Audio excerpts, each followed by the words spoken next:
नमस्कार दोस्तों, आप सबका फिर से स्वागत है हमारे YouTube चैनल पर, जिसका नाम है सब कुछ ज्ञान। आज हम सब चर्चा करेंगे भगवान विष्णु जी की कथा का। भगवान विष्णु की पूजा करने से, कथा करने से, कथा सुनने से लक्ष्मी और नारायण दोनों का वास होता है। सिर्फ लक्ष्मी की उपासना करने से, लक्ष्मी की पूजा करने से लक्ष्मी बहुत समय तक नहीं टिकती, बहुत समय तक नहीं रहती, क्योंकि माता लक्ष्मी भगवान विष्णु के बिना नहीं रह सकती और भगवान विष्णु लक्ष्मी के बिना नहीं रह सकते। जहाँ पर रहते हैं वहाँ पर दोनों इकट्ठे रहते हैं और तब उनका जो है चिरकाल तक वास होता है। मात्र लक्ष्मी की पूजा से जीवन सफल नहीं होगा। जब लक्ष्मी नारायण की जो है पूजा होगी, लक्ष्मी नारायण की कथा होगी, वहाँ पर जो है लक्ष्मी और नारायण वास करेंगे। और भगवान विष्णु की कथा सुनने से गुरु बृहस्पति जो है उच्च होते हैं और मान सम्मान की प्राप्ति होती है, संसार में पद प्रतिष्ठा की प्राप्ति होती है। इसलिए भगवान विष्णु की कथा अत्यंत जो है जरूरी है। और जब जो है इनकी कथा होगी जहाँ पर, वहाँ पर सब देवी देवताओं का अपने आप जो है वास हो जाता है। बोलो विष्णु भगवान की जय। तो अब हम भगवान विष्णु की कथा करेंगे, सो ध्यान से श्रवण कीजिए और हमारे चैनल को सब्सक्राइब कीजिए, लाइक कीजिए, शेयर कीजिए, जिससे उसका भी आप सबको ज़्यादा से ज़्यादा फल प्राप्त हो। जितने लोग सुनेंगे उनका भी जो है 10% आप सबको उसका फल प्राप्त होगा। इसलिए ज़्यादा से ज़्यादा शेयर करें। सो ध्यान से श्रवण कीजिए। बोलो विष्णु भगवान की जय। श्री भगवते परमात्मने नमः।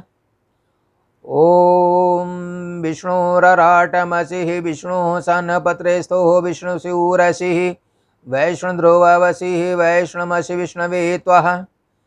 ओम शांताकारं भुजंगशयनं पद्मनाभं सुरेशं विश्वधारं गगनसदृशं मेघवर्णं शुभांगं लक्ष्मीकान्तं कमलनयनं योगभेध्यानगम्यं वन्दे विष्णुभवभयहरणं सर्वलोकैकनाथं सशङ्खचक्रं सकिरीटकुण्डलं स्फीतवस्त्रं सरसीरुहक्षणं सहारवक्षस्थलकोतुं श्रियं नमामि विष्णुं शिरसा चतुर्भुजं महाकाशात्पतितं तोयं यथा गच्छति सागरं सर्वदेवैः नमस्कारं केशवं प्रति गच्छति नारायणं च नमस्कृत्य नरं चैव नरोत्तमः देवी सरस्वतीं व्यासं तामुपहवे श्रियं। बोलो विष्णु भगवान की जय। श्री श्री विष्णु पुराण प्रथम अध्याय। श्री सूत जी बोले कि नित्य कर्मों से निवृत्त हुए मुनिवर पराशर जी को प्रणाम करके, उनके चरण स्पर्श करके मैत्रेय जी ने पूछा कि हे गुरुदेव, मैंने वेद वेदांग धर्म शास्त्रों का आपसे ही जो है अध्ययन किया है और आपके ही मुखारबिंद से सुना है। और हे मुनि श्रेष्ठ, अब मैं आपके मुखारबिंद से सुनना चाहता हूं कि यह जगत किस प्रकार उत्पन्न हुआ है और आगे भी कैसे होगा।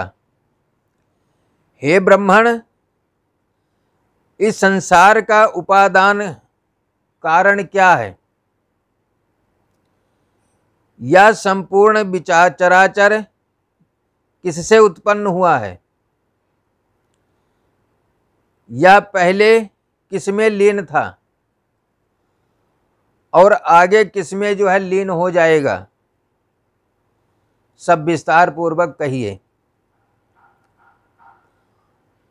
इसके अतिरिक्त जो आकाश आदि हैं, भूतों का परिमाण, पर्वत, समुद्र तथा देवता आदि भी, उत्पत्ति, पृथ्वी का अधिष्ठान और सूर्य आदि का परिमाण तथा उनका आधार, देवता आदि के वंश, मनु, मनवंतर, बार बार आने वाले चारों युगों में विभक्त, कल्प और कल्पों के विभाग,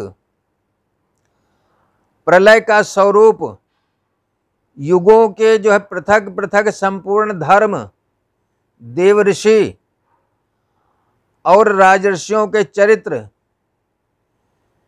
श्री व्यास जी के द्वारा किया गया वैदिक शाखाओं की रचना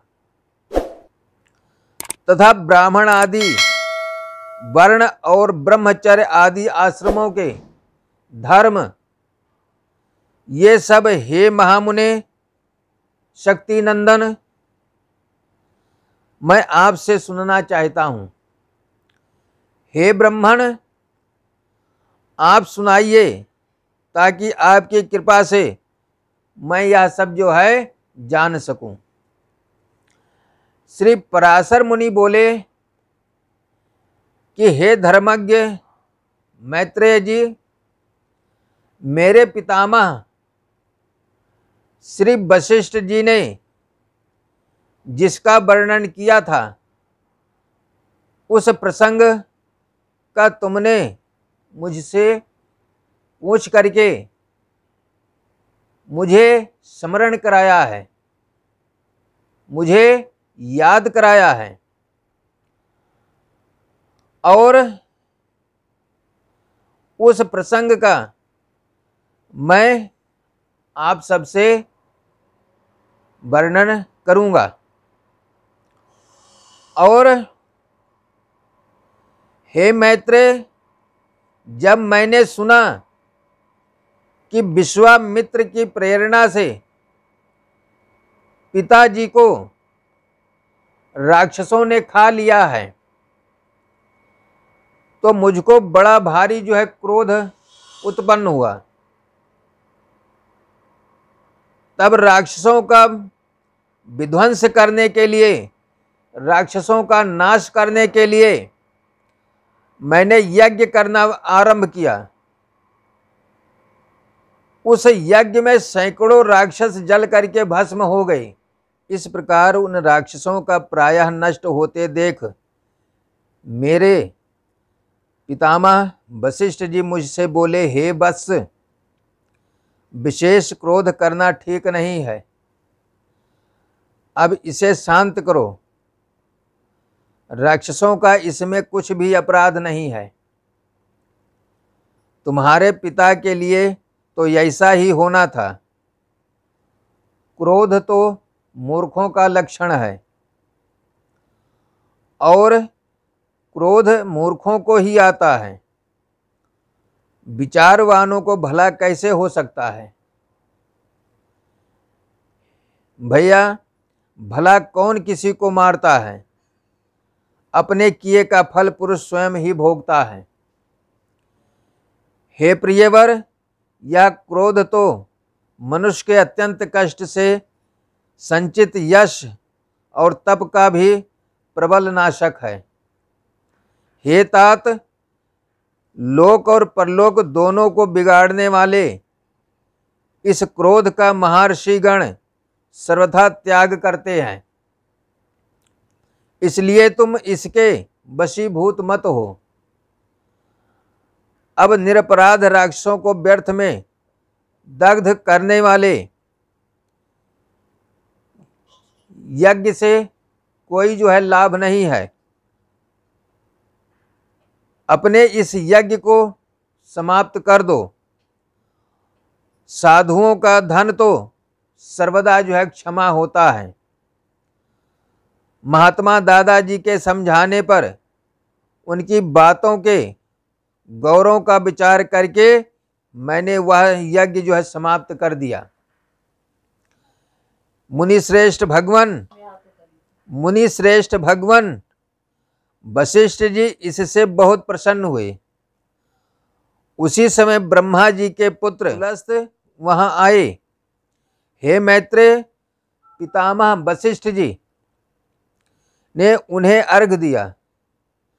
तब वे महर्षि के ज्येष्ठ भ्राता महाभाग पुलस्त जी आसन ग्रहण करके मुझसे बोले।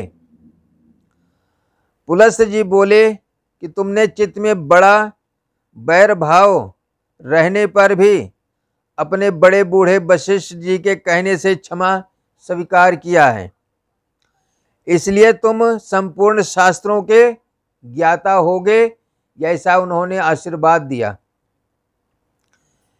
हे महाभाग, अत्यंत क्रोधित होने पर भी तुमने मेरी संतान का सर्वथा नाश नहीं किया, अतः मैं तुम्हें एक और उत्तम वर देता हूं। हे वत्स, तुम पुराण संहिता के वक्ता होगे और देवताओं के यथार्थ स्वरूप को जानने में समर्थ होगे तथा मेरे प्रसाद से, मेरे आशीर्वाद से तुम्हारी निर्मल बुद्धि, प्रवृत्ति और निवृत्ति, भोग और मोक्ष के उत्पन्न करने वाले कर्मों में निसंदेह हो जाएगी। पुलस्त जी के इस तरह कहने पर मेरे पितामह भगवान वशिष्ठ जी बोले, पुलस्त जी ने जो कुछ कहा है वह सभी सत्य होगा। हे मैत्रेय, पूर्व काल में बुद्धिमान वशिष्ठ जी और पुलस्त जी ने जो कुछ कहा था वह सब तुम्हारे प्रश्न से मुझे स्मरण हो आया है। अतः हे मैत्रेय, तुम्हारे प्रश्न से मैं उस संपूर्ण पुराण संहिता को तुम्हें जो है सुनाता हूं। तुम उसे भली प्रकार ध्यान से सुनो। यह जगत विष्णु से उत्पन्न हुआ है, उन्हीं में स्थित है। वे ही इसकी स्थिति और लय के कर्ता हैं तथा यह जगत भी वे ही हैं। बोलो विष्णु भगवान की जय। आज विष्णु पुराण का पहला अध्याय समाप्त हुआ और कल मैं आप सबके लिए दूसरा अध्याय इस पुराण का लेकर के आऊँगा। तब तक आप सब मेरे इस कथा को श्रवण कीजिए और अपने हित मित्र दोस्तों को, सगे संबंधियों को ज़्यादा से ज़्यादा शेयर कीजिए ताकि वे भी इस श्रावण मास में इस कथा से वंचित ना रहें और ज़्यादा से ज़्यादा इसका जो है लाभ उठा सकें। बोलो विष्णु भगवान की जय।